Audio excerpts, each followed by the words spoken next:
안녕하세요, PS입니다. 아시는 분들은 이미 아시겠지만 이틀 전 T1 대 광동 1세트가 상당한 이슈가 되었습니다. 경기 10분 대 초반부터 이미 글로벌 골드 8,000 차이가 벌어진 정말 압도적으로 T1이 승리한 경기였거든요. 같은 프로단 게임에도 T1의 한 차원 다른 전략과 경기력이 드러난 매치업이었다고 생각을 합니다. 이 정도 격차를 벌리기는 사실 쉽지 않은 일이거든요. 그렇다면 어떤 점에서 T1의 전략이 광동에게 치명타를 입혔는지 뱀픽부터 플레이까지 쭉 한번 살펴보겠습니다. 마침 최근 저희가 자주 다루었던 바텀 메타 주도권에 대한 이야기가 고스란히 녹아든 경기였으니 프로신 경기 시청뿐만 아니라 솔랭에서도 꽤나 주요한 이야기가 될 것 같습니다. 먼저 1세트 뱀픽입니다. 이번 광동 대 T1 1세트 뱀픽은 바텀 뱀픽에 가장 중점을 두게 됩니다. 각각 밴율 81.6%, 78.9%로 대부분의 경기에서 팀들이 견제하는 케이틀린과 애쉬를 모두 풀어버렸거든요. 여기서부터 게임의 방향은 이미 잡혔습니다. 바텀 주도권 게임으로 말이죠. 이제부터는 캐틀과 애쉬를 나눠 먹을 거냐, 아니면 캐틀을 주고 루시안 나미로 완성할 거냐 등의 선택지가 생겨나게 됩니다. 그리고 T1은 현재 밴율이 두 번째로 높았던 케이틀린을 가져가며 시작을 합니다. 여기에 광동은 루시안 나미로 대응을 하죠. 아마도 광동 측에서는 비록 케이틀린이 루시안 나미를 상대로 상성 우위인 픽은 사실이나 첫 귀환까지만 버틴다면 혹은 난전으로 끌고 간다면 어떻게든 본인들이 구도를 역전시킬 수 있다고 판단했을 것으로 보입니다. 문제는 케이틀린에게 남은 파트너이자 또 다른 필벤카드 애쉬가 붙어버렸다는 점이겠죠. 이 덕에 T1의 바텀은 라인전이 정말 파괴적인 조합으로 변신하게 됩니다. 여기서는 PS 인게임 분석팀 내부에서도 의견이 갈릴 정도로 굉장히 중요한 선택이었다 생각이 듭니다. 일단 캐틀 애쉬 상대로 루나미를 뽑으면 힘들다는 걸 누구나 알고 있고, 광동도 캐틀 애쉬가 나올 것이라는 걸 알았을 겁니다. 이를 버틸 수 있다 없다로 결론을 내려야 하는 부분이었는데, 광동은 스크림 등을 통해 내부적으로 버틸 수 있다 결정을 하고 판을 짠 것으로 보입니다. 그래서 사실 의외로 더 이야기를 할 부분이 없는 부분이기도 하죠. 만약 바텀 2대2 구도로만 놓고 이대로 끝난다면 광동의 생각대로 버티고 다른 한 방을 먹일 수도 있었겠으나, T1은 앨리스까지 조합을 하며 1페이지 픽에서 이미 노골적인 바텀 터뜨리기 조합을 완성하게 됩니다. 일단 여기까지만 봐도 T1의 뱀픽 설계 우위가 살짝 드러나는 것 같죠. T1이 초반부터 할 수 있는 게 많은 상태이고, 게다가 상대적 팀 체급이 나는 매치업이기 때문에 더더욱 지금의 조합이 파괴적으로 보이셨을 듯 합니다. 게다가 서로 라인 주도권에 목숨을 건 픽인 만큼 주도권을 내준 쪽은 게임 끝까지 힘을 쓸 수 없기 때문에 광동 팬분들은 물음표를 지우기가 쉽지는 않았을 겁니다. 광동 측에서도 분명 캐틀 애쉬가 한번 갱을 당하거나 킬을 내주었을 때 걷잡을 수 없이 힘이 빠지는 것을 염두에 두고 나름 합리적인 뱀픽을 했습니다만, 앨리스까지 얹어진 상태에서 얼마나 바텀 노림수를 잘 받아낼 수 있느냐의 쟁점이 발생한 건 해결을 해야 하는 입장이었습니다. 이는 인게임 플레이로 보여주어야 할 영역이니 사실 1페이지 뱀픽까지는 그래도 서로 납득 가능한 뱀픽이라 볼 수 있겠습니다. 문제는 2페이지 뱀픽에서 발생하는데요. 광동 측 2페이지 밴은 레넥톤과 카르마입니다. 각각 미드와 탑을 겨냥해 앨리스를 이용한 주도권 플레이나 적극적인 다이브, 교전 합류 설계를 막기 위한 밴이었죠. 합리적입니다. 그리고 피오라를 먼저 가져오면서 무난한 탑 1티어 선픽까지 가져오게 되죠. 문제는 여기서 T1의 4호픽인데요. T1은 미드 세트의 탑 캐넨이라는 상당히 극단적인 조합을 들고 나와버립니다. 앨리스 세트로 한층 더 노골적인 바텀 다이브 조합을 완성시켰고, 캐넨을 통해 피오라와 서로 탑라인에서 존재감을 지워버리겠다는 의지를 보여주었죠. 세주아니가 탑을 풀어주러 와도 피오라가 갱호응을 통해 캐넨을 따내기란 쉽지 않은 일이기 때문에 자연스럽게 게임의 중심은 바텀으로 쏠리게 됩니다. 결국 바텀을 터뜨리려는 T1이냐, 버텨내고 교전으로 끌고 가야 하는 광동이냐의 싸움으로 윤곽이 다 드러났는데, 여기서 광동의 5픽 빅토르가 등장합니다. 이 빅토르 픽이 모든 걸 갈라버렸죠. 빅토르가 나온 순간 광동은 세트 앨리스를 앞세워 4인 바텀 다이브를 시도하는 T1을 막아낼 수가 없게 되어버렸습니다. 세트 입장에서는 그냥 맞으면서 라인을 밀고 바텀으로 뛰어버리면 빅토르는 닥쳤던 개신세가 되어버리거든요. 그렇다고 저 미드 정글 조합을 상대로 빅토르가 초반부터 강하게 라인을 푸시할 수도 없죠. 그렇다면 어떤 픽이 좋았을까라는 문제로 넘어가게 되는데, 남은 픽이 그리 많지 않은 것도 사실입니다. 이미 아지르는 1페이지에서 본인들이 밴을 했고, 카르마 또한 T1이 가져갈 것을 우려해 막아두었거든요. 그나마 남은 픽 중에서는 아리나, 탈리아처럼 초반 푸시도 어느 정도 가능하고 로밍을 통해 캐틀 애쉬에게 압박을 주면서 바텀 균형을 맞출 수 있는 챔피언이 가장 적합하지 않았나 싶습니다. 하물며 리산드라 정도만 되어도 적당히 미드에서 견제, 푸시를 하면서 교전을 통해 스노우볼을 굴려도 괜찮지 않을까 싶죠. 적어도 빅토르는 상상할 수 있는 챔피언 중 가장 좋지 않은 범위에 있었던 픽이었던 것 같습니다. 결과적으로 T1의 지독한 4인 다이브가 게임 시작부터 우려되는 가운데 경기가 시작됩니다.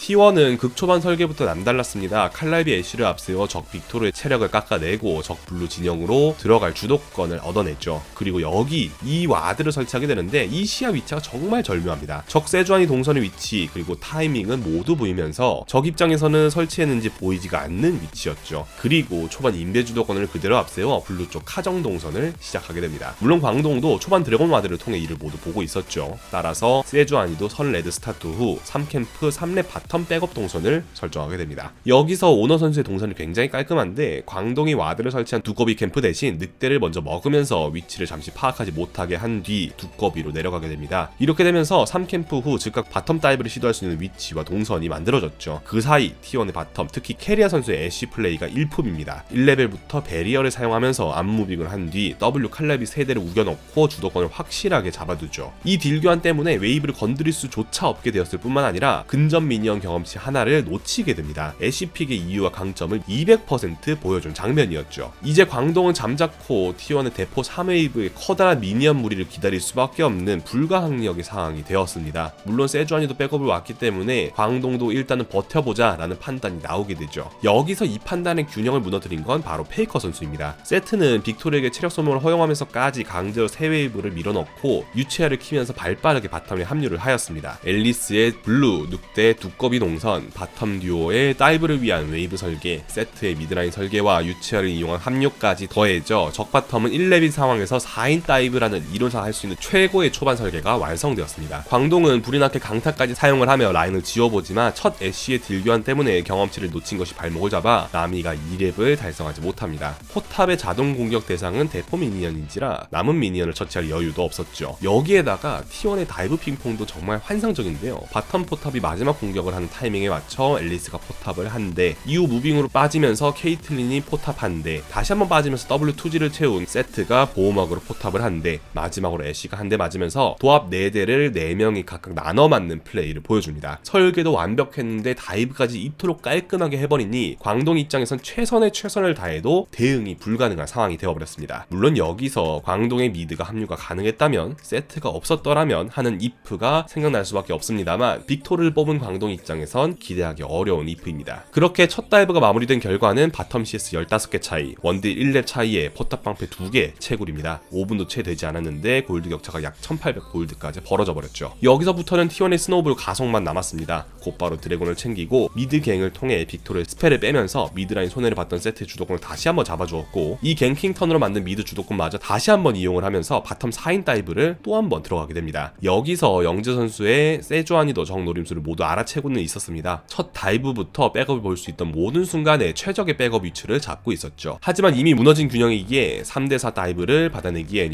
역부족이었습니다. 오너 선수의 앨리스 갱킹부터 미드 로밍까지 너무나도 깔끔하게 턴이 이어져 버렸죠. 여기서 게임은 완벽하게 무너졌습니다. 이후 게임은 굉장히 순탄하게 T1이 전령을 먹고 10분의 바텀 포탑을 아예 깨버렸으며 캐리아 선수의 애쉬 궁극기 슈퍼플레이까지 더해져 마지막 남았던 탑의 균형마저 무너지게 됩니다. 결국 12분 포탑 방패 13개 철거라는 압도적인 경기력으로 게임이 마무리되었죠. 더 게임을 짚는 것은 의미가 없을 정도였습니다. 첫 바텀 다이브와 두 번째 바텀 다이브에서 게임이 모두 결정나버렸죠. 이 경기가 시사하는 점은 T1의 바텀 주도권에 대한 해석 그리고 중요성입니다. 캐틀애쉬라는 노골적인 강한 라인전 조합을 뽑았고 앨리스 세트까지 얹어 바텀으로 게임을 굴리는 전략의 정석을 보여주었죠. 최근 PS 채널에서 바텀 초반 주도권, 포탑 채굴의 방향성, 그리고 이를 극단적으로 활용하는 말의 조합까지 마치 시리즈물처럼 계속해서 강조드렸던 내용입니다. 조합과 전략이 잘 어우러지면 상대 입장에서 받아들이기만 할 수밖에 없는 불가항력과도 같은 상황이 벌어진다는 것을요. 오죽하면 이날 AS 캐논이 탑에 오랜만에 등장했는데 한 번도 조명이 안 되었을까요? 오늘 리뷰한 경기는 솔랭에서 극단적인 승리 패턴을 찾아낸 말의 조합의 팀게임 버전, 최종 완성 버전이라 봐도 될 정도로 완벽하고 잔인한 경기였기에 한번 짚어보게 되었습니다. 그리고 이러한 T1의 바텀 주도권에 대한 팀적 논의가 이 경기 칼날비 케이틀린 서폿이라는 다소 극단적인 픽까지 만들어낸 것 같습니다. 지금 메타에서 바텀으로 게임을 굴리는 게 정답이다 라고 말하는 듯한 T1의 경기 정말 인상 깊었고, 그 전략을 수행하는 T1 선수들의 플레이도 정말 완벽했던 것 같네요. 반대로 빅토르 오픽의 아쉬움, 그리고 상대적 약팀임에도 불구하고 두 경기 모두 상대의 초반 맹공격을 눈 부릅뜨고 받아내야 하는 조합을 짰다는 것이 광동 팬들 입장에선 아쉬울 수 있겠습니다.